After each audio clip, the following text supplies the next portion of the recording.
तो आप जैसे किसी ने कहा कि बिहार की ये दुर्दशा क्यों है, इसको कैसे ठीक कीजिएगा, विजन आपका क्या है? तो बिहार की दुर्दशा इसलिए है, अक्सर प्रबुद्धों की बैठक में हम इसी चीज़ से शुरू करते हैं कि आप जैसे हम जैसे लोगों के लिए ग्रीस के बहुत बड़े दार्शनिक प्लेटो ने आज से सैकड़ों साल पहले एक बहुत अच्छी बात बताई, if you do not participate in democracy be ready to be ruled by your inferiors. अगर आप राजनीति में भागीदार नहीं हैं, भागीदार नहीं बनते हैं, तो इस बात के लिए तैयार रहिए कि कोई मूर्ख आदमी राजा बनकर आप पर शासन करेगा। राजनीति में भागीदारी का मतलब ये नहीं है कि हर आदमी राजनीति में जाकर ज्वाइन कर ले और चुनाव लड़े, लेकिन अपने इर्द गिर्द होने वाली सामाजिक राजनीतिक घटनाओं के प्रति आप इतने अनभिज्ञ हैं कि आपको ये भी नहीं जानकारी है कि यहाँ पर क्या हो रहा है। और शहरों के प्रबुद्धों की तो हालत यह है कि यहाँ बैठे हुए 80% लोग वोट भी देने नहीं जाते। ये हम नहीं कह रहे, यहाँ का आंकड़ा कहता है। बिहार में वोट होता है 50-55%, शहरों का वोटिंग का आंकड़ा उठा कर देख लीजिए वो 40% है। और वहाँ पर भी मिडिल क्लास जहाँ पर जो बस्तियाँ हैं, जो इलाके हैं, वहाँ 30% वोटिंग नहीं होती है। यहाँ बैठकर इतना लंबा लंबा आप सवाल कर रहे हैं, गोपालगंज को कैसे सुधारिएगा, बिहार का शिक्षा कैसे सुधरेगा, आप पर भरोसा क्यों करें? भाई साहब ने कहा आप पर भरोसा क्यों करें, यहीं से शुरू करते हैं। मेरे भाई आप तो ऐसे कह रहे हैं कि आपके पास कितना विकल्प है। अरे भाई आप हम पर भरोसा न करो, तो जो पहले से चल रहा है उसी को पकड़ के चलते रहो।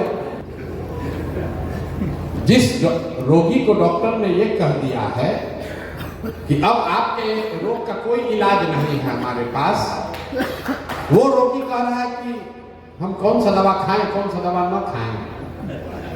मेरे भाई आपके पास तो जितनी दवा है 35-40 वर्ष में सब खा के आप देख लिए।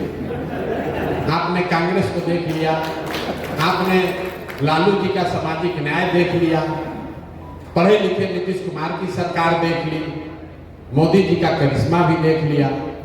आपकी दशा नहीं सुधरी। अब कोई प्रशांत किशोर जनसुराज वाले आए हैं, आप कह रहे हैं इन पर भरोसा करें कि न करें। हम कहें बिल्कुल मत करो, लेकिन मान लीजिए कि आपको कोई रोग है जिसके लिए कोई दवा नहीं है। अचानक से एक दिन आप डॉक्टर के पास पहुंचे तो डॉक्टर साहब ने कहा कि एक नई दवा आई है, संभावना तो नहीं है ठीक होने का, लेकिन 10-20% चांस है, ट्राई करोगे? तो आप क्या कहिएगा? हाँ भैया दीजिए, जो भी 20% चांस है। अरे भाई तो जनसुराज वही नई दवा है, कोई गारंटी नहीं है कि प्रशांत किशोर आपको नहीं ठगेंगे, कोई गारंटी नहीं है कि जो बात हम लोग कह रहे हैं वो सब सही है। लेकिन ये एक्सपायर दवा नहीं है, ये नई दवा है। तय आपको करना है कि आप एक्सपायर दवा के साथ चलना चाहते हैं कि नया दवा के साथ एक्सपेरिमेंट करना चाहते हैं। राजनीति के नजरिए से किसी ने कहा कि किन किन राज्यों में विकास हो रहा है। भाई साहब बता रहे थे इंजीनियर हैं, तो मैं आपको बता रहा हूं कि 5 राज्य हैं देश में जहां देश का 1/3 GDP अभी है। 5 राज्य मिलकर, केरल, तमिलनाडु, कर्नाटक, आंध्र प्रदेश और तेलंगाना, ये 5 राज्य मिलकर देश का 1/3 इकोनॉमी इन्हीं के पास है। इन 5 राज्यों में एक कॉमन बात है जिसको अगर आप समझ लीजिए तो बिहार का रास्ता विकास का वहीं से खुलेगा। इन 5 राज्यों में आज तक कोई भी आदमी 10 वर्ष से ज्यादा मुख्यमंत्री नहीं बना है। लोग वहां पर लगातार सरकारों को पलटते रहे। आपने कहा कैसे बिहार सुधरेगा, विजन क्या है? विजन ये नहीं है कि जाकर मंच पर खड़ा होकर कहें कि प्रशांत किशोर कोई बहुत बड़े जीनियस हैं, आप हमको वोट दे दीजिए और हम आपको आपका जीवन सुधार देंगे। हम तो इसका उलट बात कह रहे हैं। हम कह रहे हैं कि अगर 10 प्रशांत किशोर भी आएंगे तो भी आपका जीवन नहीं सुधरने वाला है। जीवन तब सुधरेगा जब आप सरकारों को, व्यवस्था को अपने प्रति उत्तरदायी बनाएंगे, अकाउंटेबल बनाएंगे। इतना लंबा लंबा बात कह रहे हैं। अरे भाई साहब खड़े हुए, भाई साहब ने कहा कि वित्त रहित शिक्षकों की क्या दुर्दशा है। पीछे से कोई बाढ़ का बात बताया, पीछे से इंडस्ट्रियलाइजेशन पर कोई बात कर रहा है। अब जरा देखिए, एक एग्जाम्पल ले लीजिए वित्त रहित शिक्षकों की स्थिति। ये स्थिति 30 वर्ष से है, 35 वर्ष से तो कम है।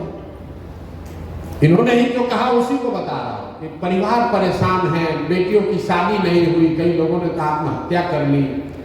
लेकिन मेरे भाई 35 वर्ष में ये वित्त रहित शिक्षकों के लिए की जो स्थिति है उसके लिए जिम्मेवार कौन है? नीतीश कुमार है, लालू जी हैं, भाजपा वाले हैं, उन्हीं की सरकार है। आपने किसको 35 वर्ष में वोट दिया भैया, ये बता दो।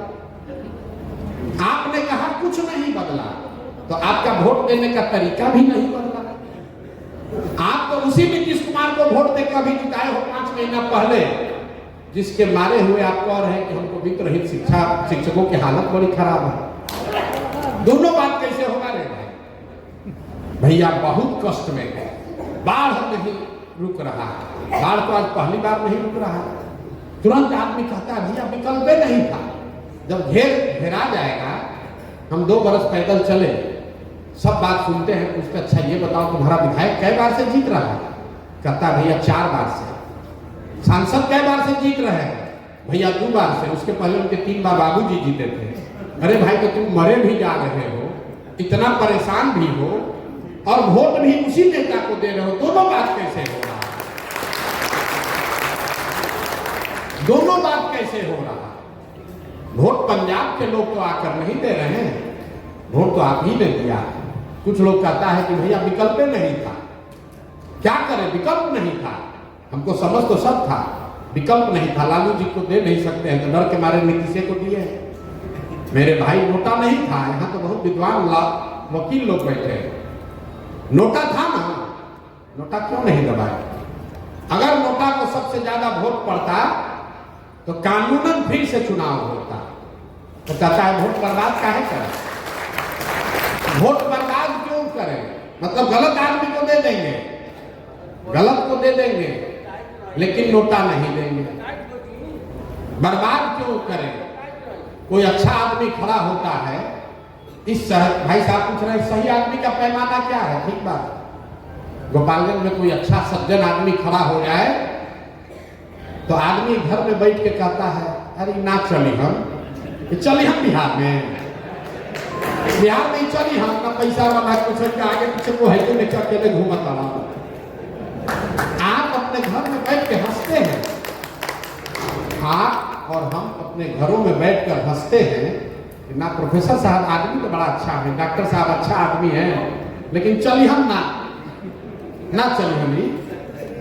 अरे भाई आपने देखा होगा कई बार इसी दुर्दशा में कई बार हिम्मत करके इंडिविजुअल्स लोग खड़े हुए हैं चुनाव में, लेकिन जब वो खड़ा होता है उसको 2000 वोट मिलता है। और आप जैसे लोग, हम जैसे लोग कहते हैं कि क्या करें, जीत भी जाते तो क्या कर लेते, ये अकेले खड़ा होकर क्या कर लेंगे, बिहार बदल देंगे, इसीलिए नहीं दिए। मेरे भाई जब आप और हम एक अच्छे आदमी को वोट नहीं देते हैं तो 100 अच्छे आदमी का राजनीति में आने का जो मनोबल है वो टूटता है कि भाई अच्छा आदमी को कोई वोट नहीं देता, कोई अच्छा आदमी को वोट नहीं देता। आप कह रहे हैं कि आप कैसे सुधारिएगा? हम नहीं सुधार सकते। हमारी भूमिका क्या है? डॉक्टर साहब यहाँ बैठे हुए हैं, इन्हीं को देख लीजिए। अगर मान लीजिए खड़ा हो जाए, मान लीजिए एक बार जोश में आ जाएंगे, हमको तो राजनीति करके कुछ तो करना है गोपालगंज के लिए, बहुत रुपया कमा लिए, बहुत पैसा नाम हो गया, कम से कम गोपालगंज के लिए कुछ करें। अगर एक बार हिम्मत आप में से कोई कर भी लिया राजनीति में आने का, घर में जाकर कहिएगा तो पत्नी बाल बच्चा सब आप पर टूट पड़ेगा। अरे पगला गए हो क्या रे भाई? अब अच्छा खासा जिंदगी चल रहा है, तुम राजनीति करने जाओगे? तो डर के मारे आप कहेंगे छोड़ो भाई हमारे बस का नहीं। प्रशांत किशोर की जन सुराज की इतनी ही भूमिका है कि डॉक्टर साहब अगर जाकर या कोई वकील साहब जाकर घर पर कहेंगे कि जैसे वाईवी गिरी जी ने कहा होगा कि प्रशांत किशोर कह रहे थे कि अब हम भी कुछ कर सकते हैं, अब और कोई चिंता करने की जरूरत नहीं है, चुनाव का चिंता वो करेंगे। तो घर वाला भी कहता था चलो प्रशांत किशोर कह रहा है तो ट्राई करके देख लो। तो वाईवी गिरी तो अपनी ताकत से ही जीतेंगे। वाईवी गिरी को किसी समझदारी की ताकत की जरूरत हमसे नहीं है। बस इतना ही है कि हमारे वजह से ये राजनीति में कदम डाल रहे हैं। तो जन सुराज की सही लोगों की ये सोच है कि ऐसा व्यक्ति जो राजनीति में अदरवाइज नहीं आता, उसकी हिम्मत नहीं पड़ती, उसके घर वाले दोस्त वाले राजनीति में नहीं उसको आने देते, एक बार को कहता है चलो भाई जन सुराज वाला तुम्हारा मन है तुमको राजनीति करने का तो कर लो। जिस दिन सही लोग अपने आएंगे राजनीति में, अपने आप सुधार होगा, किसी एक प्रशांत किशोर से नहीं सुधार होगा।